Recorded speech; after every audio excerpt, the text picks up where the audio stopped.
Holy packs.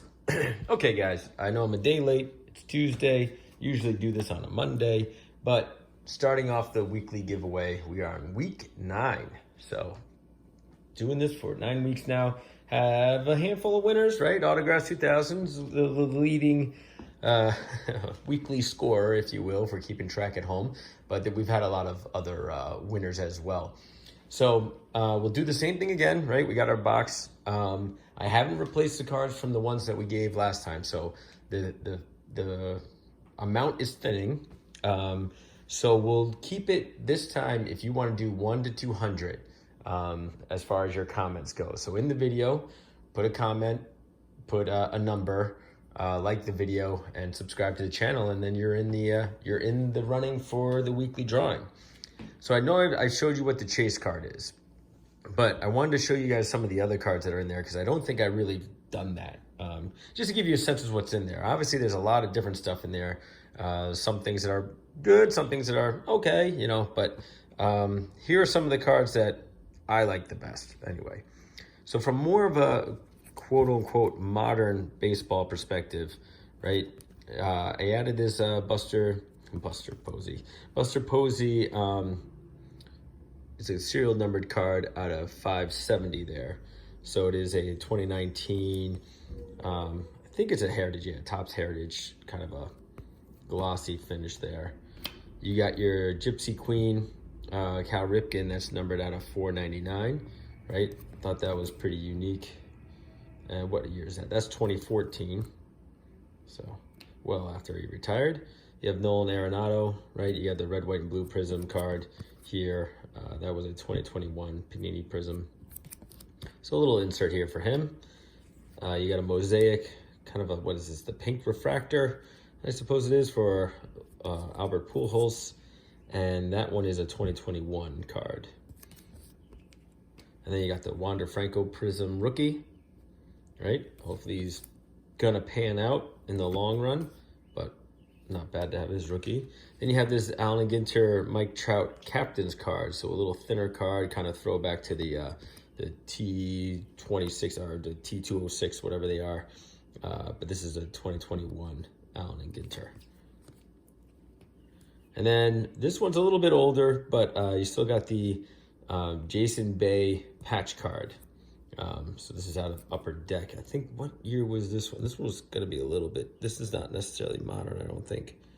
Looking for the year, they don't tell me the year. Huh.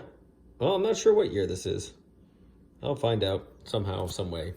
But Jason Bay was always a good player, that, especially for the Pirates, for as long as he was. But that's a nice little patch card for him. Newer player, Gleyber Torres, Yankees. For all you Yankee fans out there, is another patch card for him, but in the 85 Topps throwback, right? So that's always a fun one to have. Drake Baldwin, autograph card here from his college at Missouri State, but that's a 2022. So who knows? He might pan out fairly well.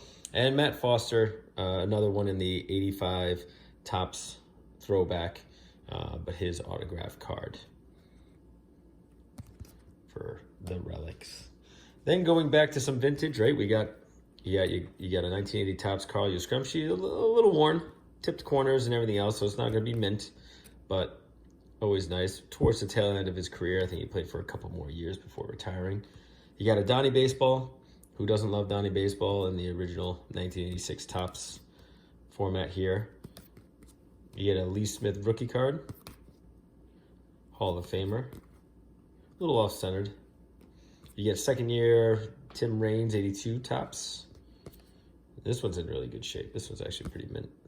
Good centering, nice corners, everything else. That one's pretty nice. You get a Harold Baines, I think it's his rookie year, right? It says 81, but I can't remember if 81. No, 81 is his rookie year. This is not his rookie year, it's his second year. And it's a little off cut too, so. And then of course the chase card, right? The mini 1975 Johnny Bench. It's always a fun one to have. Got a lot of junk wax cards, but in that junk wax era, there's a few cards that I like. I like these throwbacks that they did for the 10-year anniversary of the 89 Upper Deck. So this came out in 1999, right? And they did 60 of them, and I have a couple other ones too. I gotta find them. I'll add them to it. I just like the way these cards look, and it's kind of a nice throwback to a set that came out that kind of changed the hobby when it came out. So always kind of fun to get those. This is my favorite Nolan Ryan card. Well, I guess if I had his rookie card, that would be my favorite Nolan Ryan card.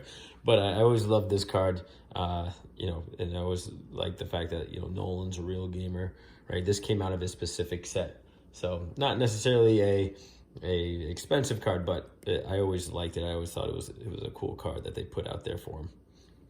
But number 92, and maybe this has a glow back to it. I don't know. Wax Packs did something on the glow back. You guys should check that out. And some of this has like ghost writing on it, and you have to use a black light to see it. I don't know. I haven't figured that part out yet, but he has a whole couple videos on that. You guys should check it out. And then I always loved the black gold from Topps. So this one is Randy Johnson. I think this is 94. Yep. So I loved it when they came out with this. This is kind of like, their insert series cards back in the day. So those are always fun to have. I do have a few basketball in there. There's some other basketball players in there too, but, notably you got LeBron James, right? He's still in the playoffs, looking to potentially win another championship with the Lakers here. So it'll be kind of interesting to see if that pans out. This is a 2020 Panini or Donruss for that. A couple of, low-key Michael Jordan cards, little insert cards from the mid-90s. I realize I don't have a ton of basketball in there, so maybe that's something I build out over time. And then again, some nice football ones in here. And there's other football cards in here, some newer players as well. But, John Elway, always a great quarterback.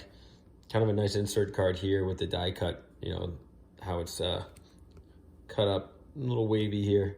And it's still in good shape, too. The corners are actually surprisingly pretty good. So that's a nice one. And then I always like these two from the Topps Stadium Club, just because of the way they're cut, right? You can see right through them on the other side, but these are in great shape. You got, of course, Hall of Famer Jerry Rice and a Hall of Famer in John Elway.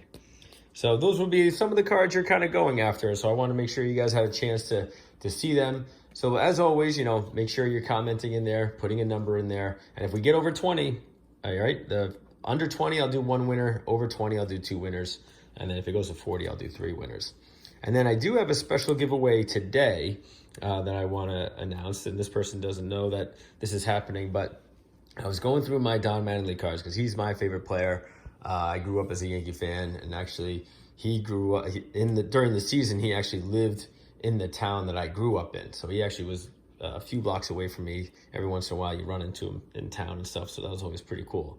But this one is from 1987. I think it's from the Beckett magazine. They did an insert in throwbacks, like almost the original Top Heritage cards, if you will. Throwbacks to, I guess, rookie cards that never were. So this is it's supposed to be a 1983 sort of Donruss card. And obviously it never really was, but it's a rated rookie from 1983. So it talks about his 1982 performance and him coming out and playing for the Yankees for the first time. But yeah, I like this card. It's not a real card per se, but it is always fun to look at. So I think it's Three Good Nerds. I know you guys are baseball fan, Don Mattingly fans as well. So if you want to send me if you want to email me your address, I'll mail this card out to you, because it's not in the best shape, to tell you the truth. So don't it's got a crease right up here. And I think it's got some scratches. You can see scratches on the back side there. It's like a little worn here and here. But it is just a cool card to look at and to own and to have, especially if you're a Don Mattingly fan, right? Because this isn't something that's all that popular, and there are not too many that were made of these. So I want to see if you wanted it. If you do, send me your address and I'll send it on out to you. And you know what? And I think it'll make a nice addition to your Don Mattingly collection here. So that's my giveaway for today. So Three Good Nerds, shoot me over your address, and everybody else get entered into the giveaway. We'll do it this Friday. I'll try and do it on time this time, but hopefully work won't be too busy like it was last week, and I'll be able to pull some winners. But by all means, spread the word. Get subscribed if you're not subscribed, so that you can enter into the tournament or the giveaway. And we'll continue doing this for a while, until maybe these cards get depleted or I get some other cards to add in here. But for now, we will continue this, and hopefully somebody will walk away with the Johnny Bench. All right, until the next one, guys. We'll see ya.